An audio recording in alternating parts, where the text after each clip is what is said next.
Chers frères et sœurs en Christ, bonjour. Les messagers du Christ, serviteurs de l'Éternel, vous convient à cette séance d'office biblique. Vous savez que nous vivons une situation assez difficile, avec plusieurs calamités sanitaires et naturelles, et beaucoup de faits de société et d'autres faits qui surviennent dans le corps de Christ. Et c'est pour ça que, inspiré par l'Esprit Saint, nous tenons cet office biblique sur le thème de la solidité de la foi, gare aux faux prédicateurs et aux relations toxiques dans l'Église corps de Christ. C'est avec grande joie que nous revenons vers la bonne nouvelle de Dieu, la Bible, pour vous convier à être avec nous pendant cet office biblique pour méditer sur ce que nous allons lire ensemble et réfléchir ensemble et aboutir à, je dirais, des résolutions pour aller dans le sens des enseignements de Christ et aller dans le sens de la volonté de Dieu. Et nous insistons sur le fait que nous vivons des périodes difficiles où d'aucuns est inquiet, où d'aucuns se posent des questions et où nous assistons tous les jours à des faits tant dans l'Église corps de Christ que dans la société, qui font qu'il est probablement temps que les chrétiens qui ont la foi puissent non seulement consolider leur foi pour être à l'abri de Satan et ses manœuvres, et en même temps faire en sorte que l'Église corps de Christ puisse se prémunir contre toute attaque des faux prédicateurs. Amen. Donc, le frère Sari, évangéliste conférencier, et la prophétesse Marie Bénie vont procéder donc à la lecture des extraits choisis. Dans une première lecture, on va surtout insister sur la solidité de la foi. La prophétesse vous expliquera, parce que pour que les faux prédicateurs puissent avoir gain de cause, il faut que franchement notre foi chancelle. Et donc là, nous allons vous donner des éléments pour résister aux forces démoniaques, résister aux tentations et à la société de consommation. Donc je passe la parole à la prophétesse Marie Bénie pour une première lecture sur la solidité de la foi. Amen. Amen. Alors je vais lire le passage biblique, Matthieu 7, versets 24 à 27. C'est pourquoi quiconque entend ces paroles que je dis et les met en pratique sera semblable à un homme prudent qui a bâti sa maison sur le roc. La pluie est tombée, les torrents sont venus, les vents ont soufflé et se sont jetés contre cette maison. Elle n'est point tombée parce qu'elle était sur le roc. Mais quiconque entend ces paroles que je dis et ne les met pas en pratique sera semblable à un homme insensé qui a bâti sa maison sur le sable. Amen. Amen. Et donc, voilà. Et mes bien-aimés, vous voyez bien ce que le Seigneur a dit. Il a dit que si on bâtissait sa maison sur le roc, on va résister à toutes les tentations, tout ce qui peut arriver, on va résister. Mais si on bâtit sa maison sur du sable, alors tout va s'écrouler. Alors c'est pour ça qu'il faut rester ferme, il faut avancer malgré les attaques et tout, malgré tout ce qui les entraves, tout ce qu'on peut faire, les gens, parce que c'est même pas, parfois c'est même l'entourage qui vous combat dans votre foi. Parfois c'est même les gens plus proches de vous qui sont contre vous. Parfois c'est même vos propres enfants qui peuvent aussi combattre votre foi. Donc il faut rester ferme. Quoi que ce soit, quoi qu'il arrive, il faut rester vraiment ferme dans dans notre foi. Il faut vraiment ne pas chanceler, tout ça. Il faut vraiment rester comme un roc, comme le Seigneur l'a dit, comme un roc. Et puis, comme a dit la prophétesse, dans cette parabole de Jésus, ce qui est aussi pertinent, c'est qu'il y a des mots-clés. Vous savez, par exemple, la pluie. Mais la pluie, c'est quoi? La pluie, c'est le reflet des attaques du démon. C'est le reflet des épreuves de la vie qui entament la foi. Et justement, si vous êtes solide, la pluie, reflet de tout ce que vous allez vivre, ne va pas entamer votre foi. C'est pour ça qu'il faut vraiment être solide. Mais pour le chrétien, pour être solide, bâti sur le roc, ça veut dire qu'il faut que vous ayez une base spirituelle solide. Suivre l'enseignement de Christ, lire votre Bible, prier et faire des œuvres, des bonnes œuvres qui vous permettront d'avoir toujours cette foi solide. Parce que la foi est fragile. Et je vous assure que c'est très difficile. Et c'est pour ça que dans cette parabole, on dit quoi? On dit quelle maison, quelle fondation. C'est à vous de voir. Vous voulez la maison, vous voulez que ce soit solide, n'allez pas sur le sable, il faut bâtir sur le roc, et ça c'est très important. Donc c'est intéressant aussi de savoir quel est le devenir, parce qu'on sait que sous l'effet de la pluie, la maison va s'écrouler. Mais si vous avez vraiment, réellement respecté, on peut dire certaines règles, malgré les pluies, on voit que la maison tient. On voit que votre foi tient malgré les attaques des faux prédicateurs, malgré les attaques du démon, malgré les embûches des voisins inopportuns. C'est très important. Donc, dans cette parabole, franchement, Jésus insiste sur la solidité de la foi, bâtir sa maison, pas sur le sable, mais sur le roc. C'est très important. Oui, parce que aussi il y a des maladies qui peuvent survenir, voilà, des choses des coups durs de la vie, tout ça. Donc il faut rester ferme. Voilà. Et puis ce qui est important aussi, c'est écouter la parole de Dieu et l'appliquer. C'est très important parce que si vous l'appliquez, Dieu est content. Comme dit un passage qui dit que quand vous exécutez ce que Dieu a prédit, ce que Dieu a prévu, ce que Dieu a enseigné, ce que le Christ nous a recommandé, Dieu est content et Dieu vous écoute aussi. C'est très important. Donc le plus important, c'est écouter la parole de Dieu et l'appliquer. Nous insistons vraiment sur ça. Et nous vous disons qu'en ce moment où les faux prédicateurs envahissent même le corps de Christ, ils sont même parmi les fidèles. Il vous faut avoir vraiment une bonne fondation. Et cette parabole de Jésus vient à point et qui va même enchaîner par la prophétesse, par la prochaine parabole du semeur. La prochaine parabole de Marc, parabole du semeur. Oui, alors je vais lire Marc 4, versets 3 à 9. Je dis Marc 3, versets 3 à 9. Écoutez, un semeur sortit pour semer, comme il semait, une partie de la semence tomba le long du chemin, les oiseaux vinrent et la mangèrent. Une autre partie tomba dans un endroit pierreux où elle n'avait pas beaucoup de terre. Elle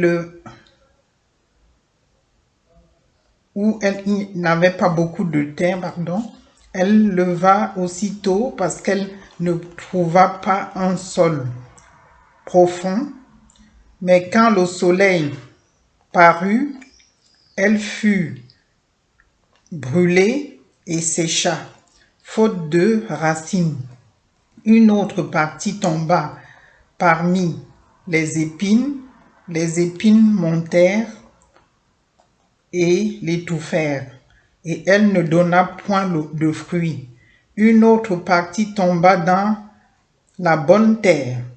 Elle donna du fruit qui montait et croissait, et elle remporta 30, 60 et 100 pour un. Puis il dit, que celui qui a des oreilles pour entendre, entende.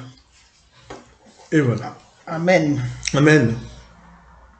Voilà la parabole du semeur. Alors ici, la sémence, c'est la parole de Dieu. Et le semeur. Oui, et le semeur, c'est Jésus. C'est lui-même Jésus. Et alors, il faut vraiment que ça soit vraiment comment dire, vraiment, Il faut vraiment pouvoir savoir que la sémence, donc la parole de Dieu, c'est nous qui l'accueillons, c'est nous le terrain. oui, Donc ça veut dire que les chrétiens, on va avoir 4 catégories. oui. Donc tel Voilà. que tu l'as lu, donc ceux qui sont, voilà, Alors ceux qui sont au bord, qui écoutent la parole et puis voilà, qui sont au bord de la route. la route, et puis la parole, Voilà. elle est, voilà, le long du chemin, les oiseaux, voilà, Voilà. ils la mangent. Voilà, c'est bon, c'est une semence, hein, la parole de Dieu. Une Malheureusement, autre elle va pas parole croître, tomba voilà. dans les endroits pierreux et puis elle n'avait pas Voilà. beaucoup de terre. Voilà. Et voilà, il y a beaucoup de personnes comme ça qui sont pas très consistants dans leur voilà, foi. Et puis voilà, il vacille. Elle leva aussitôt parce qu'elle se trouva pas dans un sol profond. Oui, c'est ça. Il n'y a pas comme on a dit, hein, ça vacille.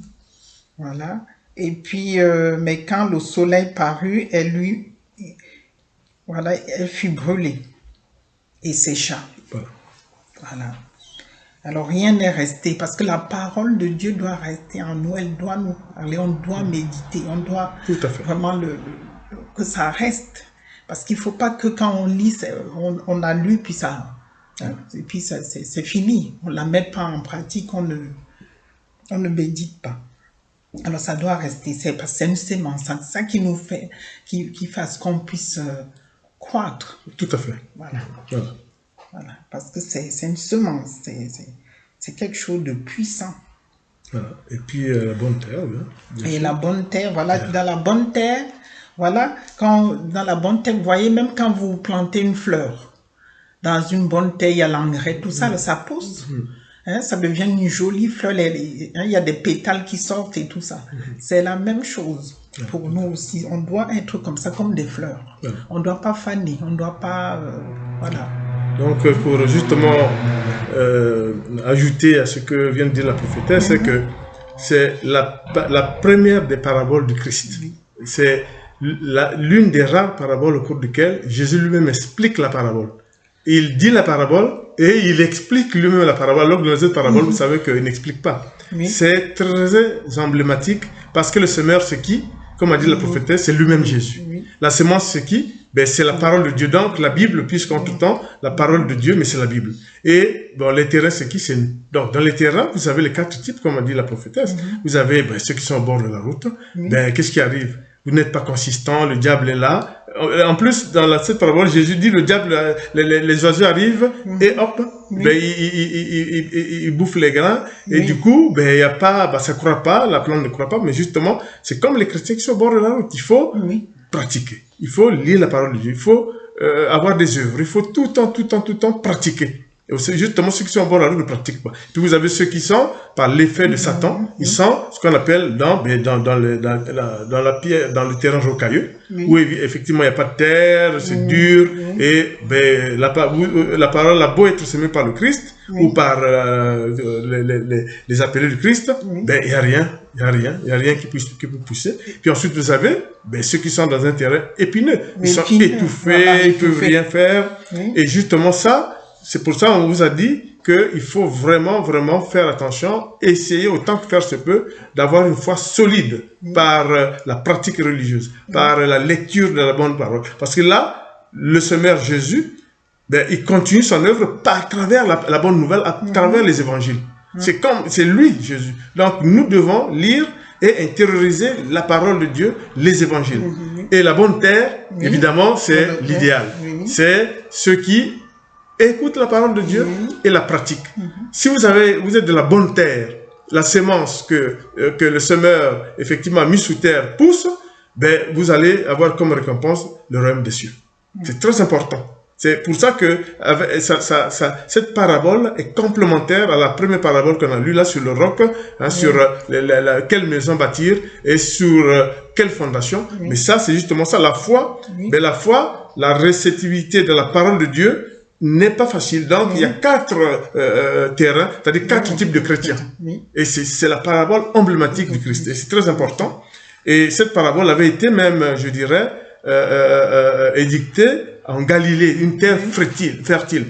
hein, où beaucoup poussaient, où l'agriculture était florissante, et Jésus en a profité pour donner cette parabole qui est une parabole emblématique qui nous caractérise, nous, par rapport à ce que nous faisons, écouter la parole de Dieu et la pratiquer, et c'est très important. Et par ricochet aussi, ce qu'il faut aussi dire, éviter surtout de ne pas faire, c'est que par cette parabole, Jésus veut aussi dire que vous pouvez aussi avoir le contraire, c'est-à-dire que vous pouvez avoir en face de vous les 4 terrains. Oui. Et Jésus dit, c'est pas parce que vous reconnaissez que tel groupe de personnes, c'est des chrétiens, que vous n'allez, que vous dirigez vers eux. Donc Jésus dit, il y a 4 terrains. Il y a 4 types de croyants, ou 4 types de personnes. Donc, vous devez aussi faire un effort pour essayer de persuader, de convaincre les personnes en fonction du terrain. C'est ça aussi, je dirais, l'envers de la parabole. C'est-à-dire que bien sûr, il y a 4 terrains, mais il y a aussi le fait que vous, qui connaissez la parole de Dieu, vous ne devez pas seulement être sélectif. Ah non, je m'adresse qu'à ceux qui sont... Voilà, non, c'est pas ça ce que Jésus veut aussi que vous adressez à tout le monde, parce que par votre action, vous allez anéantir l'action du démon. C'est aussi évangéliser. Et c'est aussi évangéliser, comme dit la prophétie. C'est très important, cette parabole. Et frères et sœurs en Christ, c'est très très important, nous le disons encore une fois, écouter la parole de Dieu et la pratiquer. C'est très important. Et nous passons au fait que si vous avez une bonne foi, si vous avez une bonne pratique, vous écoutez la parole de Dieu que vous la pratiquez, l'objectif, c'est aller au royaume des cieux. Et justement, la troisième lecture de la prophétesse, c'est la parabole du filet. Alors, Matthieu. Voilà, je lis Matthieu 13, versets 47 à 50. Je lis la parole de Dieu. Le royaume des cieux est encore semblable à un filet jeté dans la mer et ramassant des poissons de toute espèce. Quand il est rempli, les pêcheurs l'eau tirent et après s'être assis sur le rivage, ils mettent dans des vases ce qui est bon et ils mettent ce qui est mauvais. Il en sera de même à la fin du monde. Les anges viendront séparer les méchants d'avec les justes et ils les jetteront dans la fournaise ardente et il y aura des pleurs et des grincements de dents. Amen. Amen. Voilà, c'est tout dit. Amen. Faux prédicateur. Voilà la parabole du filet. Et Jésus dit tout ce qui nous attend les uns les autres selon notre pratique. Et ça, franchement, Jésus prévient et par cette parabole du filet nous montre comment sera le tri. C'est pour ça que, frères et sœurs en Christ, essayons autant que faire se peut de pratiquer la parole du Christ, de pratiquer les évangiles, de bien intérioriser la parole de Dieu à travers les paroles, la bonne nouvelle à travers la Bible. C'est très important. Parce que quand il y aura la fin des temps, comme dit Jésus, il y aura le filet. Et il y aura des grincements de dents. C'est très important. Donc, nous voulions donc à travers cette première lecture cibler notre intention de faire réveiller en vous que la foi, elle est très éphémère. Il faut la consolider et en même temps nous vous disons que vous qui avez la bonne parole de Dieu, vous qui pratiquez la parole de Dieu, vous pouvez aussi vous adresser pour convaincre, faire de nouveaux chrétiens, de nouveaux croyants, pour ne pas choisir seulement votre terrain en fonction de ceux qui écouteront la parole. Vous mener une action envers les gens du premier groupe, les gens du bord de la route, le deuxième, les terrains de cailloux, le troisième, le terrain avec des épines. Et tout cela pour proclamer la parole de Dieu, pour assurer et affirmer la gloire de l'Éternel, notre Dieu. C'est pour ça que les messagers de Christ, serviteurs de l'Éternel, tiennent ces offices bibliques inspirés par l'Esprit Saint. Et par les temps qui courent, la foi mérite d'être approfondie et d'être consolidée. Amen. Écoutez, lisez la parole de Dieu et la pratiquez. Hein? Telle maison, telle fondation. Tel croyant, tel terrain. Très important. Et finalement, attention, au dernier jour, il y aura le filet. Et ça, c'est très important. Et en allant dans le même sens, je vais donc aborder la deuxième lecture qui concerne les faux prédicateurs dans le corps de Christ. Et comme on vous le disait en introduction, nous vivons des situations un peu difficiles où franchement des faits font que qui surviennent parmi les appelés, qui surviennent dans le corps de Christ, qui surviennent dans la société, font que on peut se poser la question que Dieu n'est peut-être pas content. Faisons attention.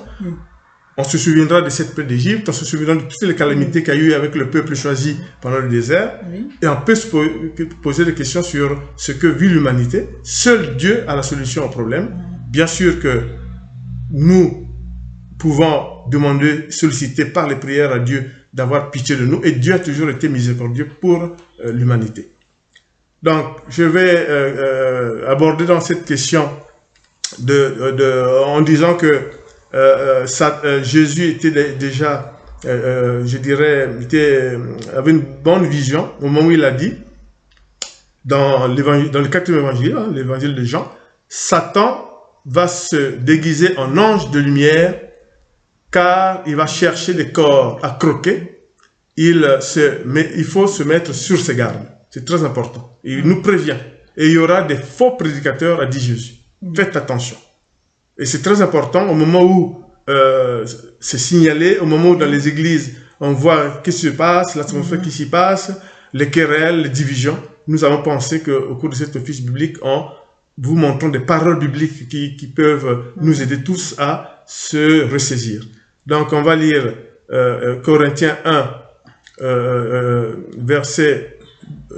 chapitre 12, verset 12, et puis verset 24 à 25. Et puis on lira aussi première épître des Corinthiens, chapitre 11, verset 27, et puis 29 à 30. Donc, on prend d'abord le premier épître des Corinthiens, chapitre 12, verset 12, 24 à 25.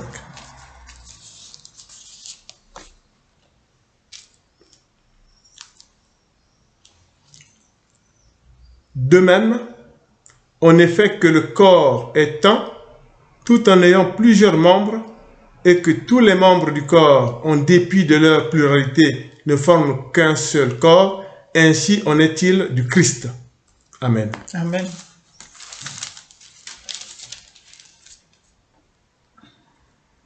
C'est ce que nous avons de décent, n'en a pas besoin. Mais Dieu a disposé le corps de manière à donner davantage d'honneur à ceux qui en manquent, pour qu'il n'y ait point de division dans ce corps, mais qu'au contraire, les membres en témoignent une mutuelle sollicitude. Voilà. Un membre souffre-t-il? Tous les membres souffrent avec lui. Un membre en est-il à l'honneur? Tous les membres se réjouissent avec lui. Amen. Amen. Donc, comme vous le voyez, c'est très important. Le corps de Christ forme un, et vous les appelez, et les fidèles, vous formez un. Il n'y a pas de hiérarchie entre les baptisés, mais il y a un respect de la division et de la répartition des tâches de façon prophétique, de façon sacerdotale. C'est très important.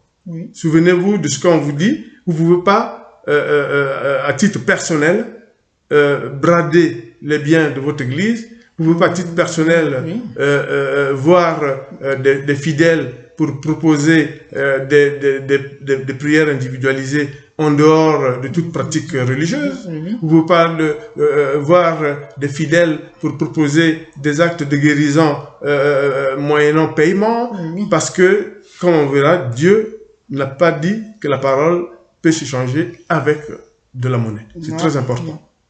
Et je vais lire donc le premier épître de Corinthiens, donc chapitre 11, versets 27, 29 et 30.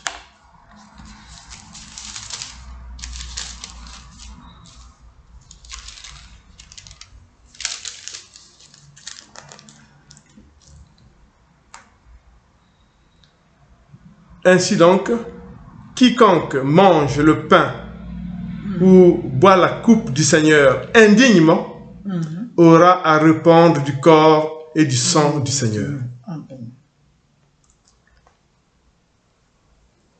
Que chacun donc s'éprouve soi-même et qu'ainsi il mange de ce pain et boive de cette coupe.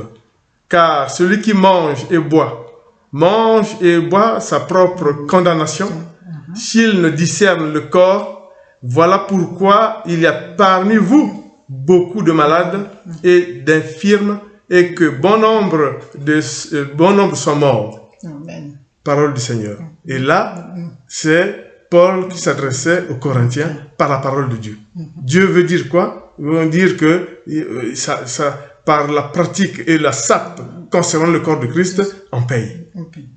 C'est très important. Et ça, vous lisez comme nous dans la Bible, hein, première épître de Corinthiens, chapitre 11, versets 27, 29 à 30, c'est bien dit là. Parmi vous, il dit, parmi vous les Corinthiens, il y a beaucoup qui ont disparu, qui sont morts à cause de la pratique.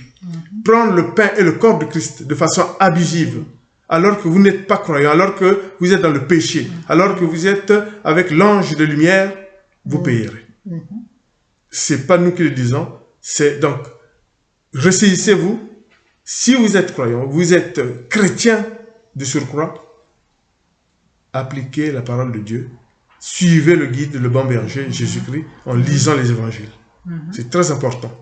Le corps de Christ est comme nous, on avait déjà fait une évangélisation sur cette question, nous sommes dans le temps du Saint-Esprit, le temps de l'expansion de l'Église, corps du Christ.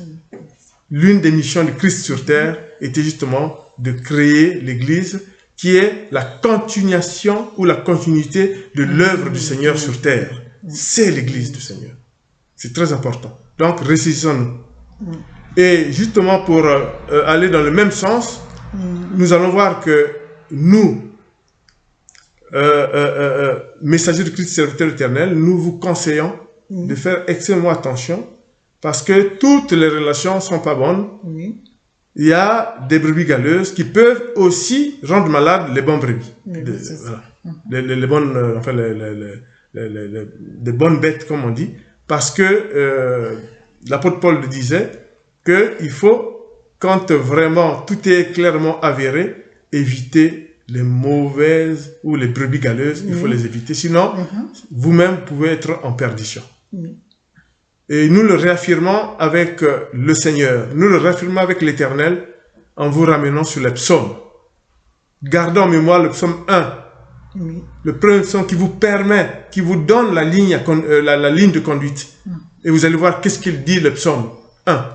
Nous allons le lire avec vous.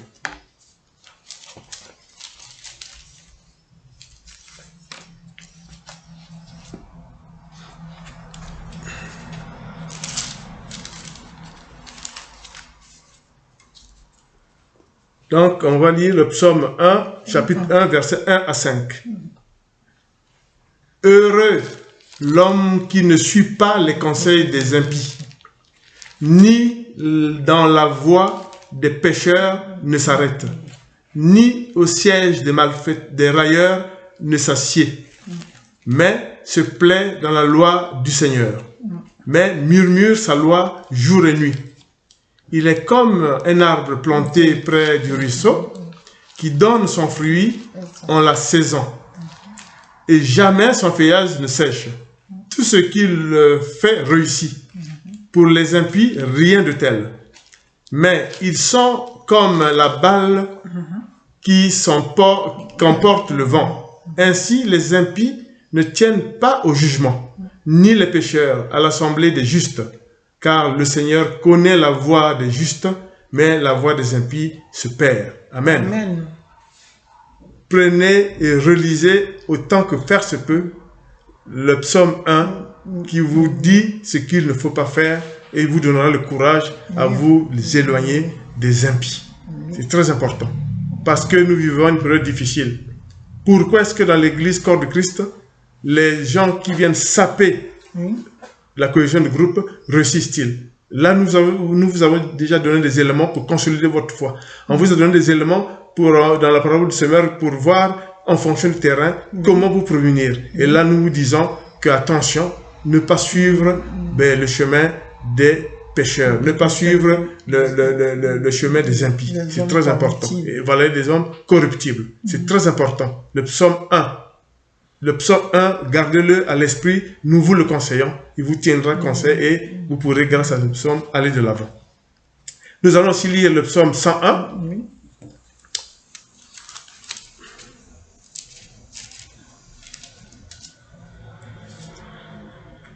Le psaume 101. Je suivrai la perfection de mon cœur dans ma maison. Dans ma maison. Point de place devant mes yeux pour rien de vil. Je hais les façons des dévoyés. Elles n'ont point sur moi nulle prise. Loin de moi le cœur tortueux. Le méchant, je l'ignore. Qui dénigre en secret son prochain? Celui-là, je le hais, je le fais taire. L'œil hautain, le cœur enflé, je ne puis les souffrir. J'ai les yeux sur les hommes loyaux du pays. Qu'ils demeurent avec moi. Celui qui marche dans la voie des parfaits sera mon servant. Point de demeure en ma maison pour le faiseur de tromperie. Le diseur de mensonges ne tient pas devant mes yeux. Amen. Amen. Voilà. Donc, c'est pour vous dire que dans l'église corps de Christ, Jésus aussi a balisé sa route et son chemin. Nous aurons toujours la protection divine, mais l'ange de lumière est perfide, Satan est perfide. Là où il y a des faiblesses, notamment le péché, c'est une ouverture pour lui. Et il sape le corps de Christ. Or, comme je vous l'ai dit, l'église corps de Christ est la continuité de l'œuvre de l'Éternel sur terre. Amen.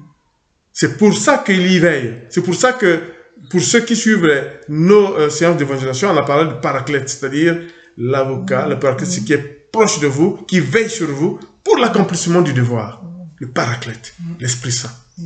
Et c'est pour ça que, comme nous le disons, il faut aussi suivre ce qu'on vient de lire dans le psaume 101, de vraiment écouter et savoir détecter les gens qui sont cupides, même s'ils sont dans les appelés du Seigneur.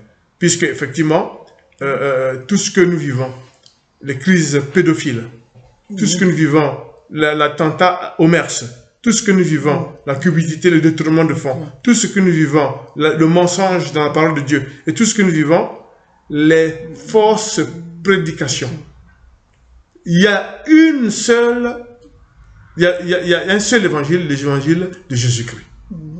Il n'y a pas d'évangile des Lumières. Il n'y a pas d'évangile de la prospérité. Il n'y a pas d'évangile. L'évangile, c'est l'évangile de Jésus-Christ. Nous pouvons vous sortir tous les ouvrages et tous les chapitres qui traitent de l'évangile, notamment la bonne nouvelle de Jésus-Christ, les chapitres des 4 évangélistes. Il y a tout est compris, tout est clair. Ne vous y trompez pas. Ne détournez pas votre foi par des paroles déviationnistes. Flatteuses. Des paroles flatteuses. Des paroles du démon. Tout ce que le Christ a fait pour nous sauver, il nous a sauvés, mais pour que nous ayons droit à la vie éternelle, pour que nous ayons droit au royaume des cieux, il a montré le chemin à suivre, il l'a montré. Il ne peut pas avoir d'autres évangiles. C'est très important, nous insistons sur ce fait. On vient de vous lire le psaume 1, qui là, il dresse vraiment le chemin à suivre, et le psaume 101, qui vient de vous montrer que on prend position et on agit. Face à l'homme impie, je m'en sépare, et je ne peux pas pactiser, c'est comme ça, et c'est ce que nous dit le psaume 101. C'est très important. Et Jésus est content chaque fois que nous agissons ainsi. Amen. On ne peut pas baisser la garde, on ne peut pas laisser le flanc à l'ange de lumière qui, avec ses ministres, dévore des chrétiens qui se font avoir à travers le péché. On sait que Satan agit dès qu'il y a le péché. Le péché est l'ouverture pour lui. C'est très important. Donc, consolidez votre foi par la parabole, notamment de la maison bâtie sur le roc, par la parabole du semeur, en ayant en filigrane que le jour du jugement dernier, il y aura la parabole du filet. Et en même temps, comme on a dit dans le psaume 1, vous savez quel est votre chemin à suivre. Faites attention à ne pas suivre les impies. Faites attention à ne pas suivre les trompeurs. Faites attention à ne pas suivre même les fidèles pédophiles. Il faut les écarter, ne pas les suivre. Et faire attention à vous-même. Parce que la sémence, elle est là. Mais pour qu'elle émerge, il y a 4 terrains. Où êtes-vous? Quel est votre terrain parmi les 4? Je suis sûr, nous sommes sûrs et persuadés, vous êtes de la bonne terre. Et nous sommes sûrs et persuadés que vous êtes de la bonne terre. C'est très important. Béni soit l'Éternel pour ça. Et nous allons continuer dans le même sens. On va lire l'évangile de Matthieu, qui va vous donner la sentence du Seigneur. Parce qu'aujourd'hui, là, le démon qui agit, qui peut avoir des cœurs sensibles, l'Apocalypse l'avait prévu. Dans l'Apocalypse, il est bien écrit que le démon fera tout pour avoir des cœurs. Mais au combat final, le Christ triomphera. Très important. Et nous allons vous lire la sentence selon l'évangile de Matthieu.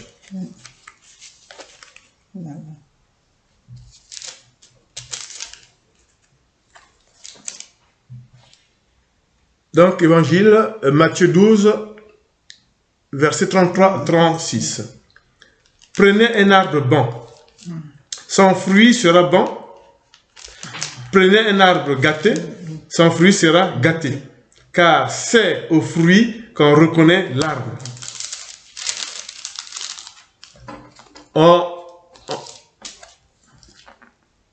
Engeance de vipère.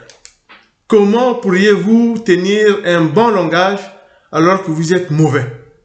Car c'est du trop-plein du cœur que la bouche parle. L'homme bon, de bons trésors, tire de bonnes choses. L'homme mauvais, de son mauvais trésor, en tire de mauvaises. Or, je vous le dis, de toute parole sans fondement que les hommes auront à proférer, ils rendront compte au jour du jugement.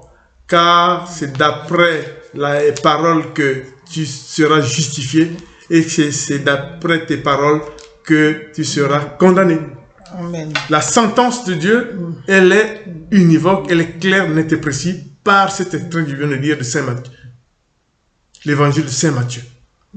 Le Christ nous dit ce qui nous attend.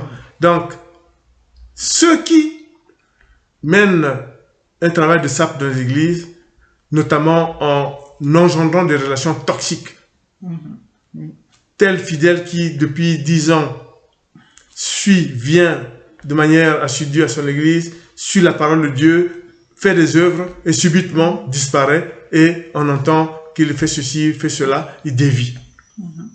Frères et sœurs en Christ, en ayant entendu tout ce que nous venons d'entendre, en ayant suivi la sentence qui les attend, prononcée par Jésus, tout ce qu'ils font de mauvais, ils paieront. Mais Dieu aussi nous dit notre propre responsabilité, et c'est la première partie qu'a dite la prophétesse.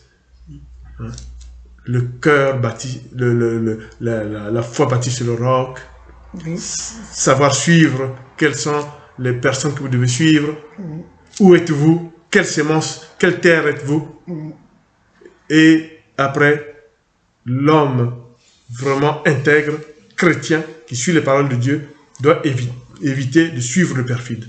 C'est le psaume 1.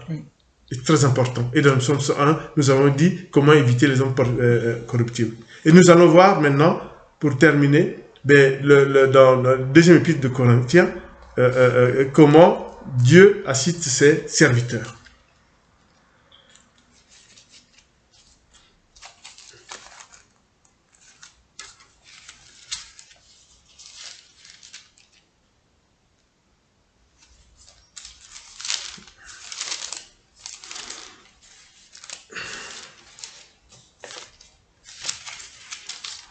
Voilà. Donc, on va lire ça.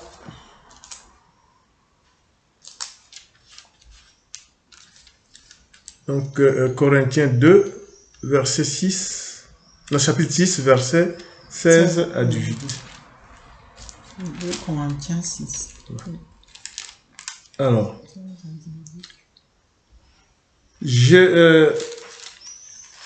j'habiterai du milieu d'eux et je marcherai, et j'y marcherai. Je serai leur Dieu, et ils seront mon peuple. Sortez donc du milieu de ces gens-là, et tenez-vous à l'écart, dit le Seigneur. Ne touchez rien d'impur, et moi, je vous accueillerai.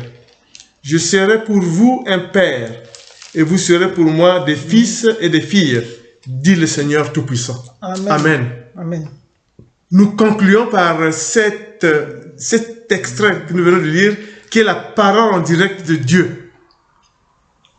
Franchement, tel que vous l'avez suivi, vous aussi faites un rempart à type de cuirasse face aux actions du perfide, face aux actions du malin. Prenez corps de ce que je viens de lire là de deuxième épître de Corinthiens, ce que dit le Seigneur lui-même.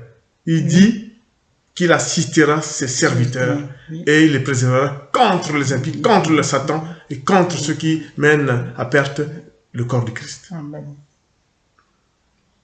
Frères et sœurs en Christ, encore une fois, les messagers de Christ, serviteurs éternels, inspirés par l'Esprit Saint, ont tenu à faire cet office biblique sur la solidité de la foi, sur les faux prédicateurs et sur tous ceux qui créent des relations toxiques au sein du cœur de Christ. Nous vous avons donné les éléments bibliques pour faire face.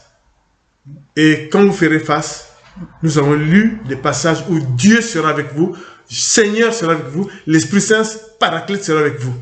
Car nous sommes au temps du Saint-Esprit, le Paraclète, c'est-à-dire l'avocat, le défenseur, celui qui est proche de tout ce qui construit l'Église du Seigneur, il sera là. Amen. Moi, je dis, éloignez-vous, parce que les mauvaises compagnies corrompent les bonnes mœurs. Amen. Amen.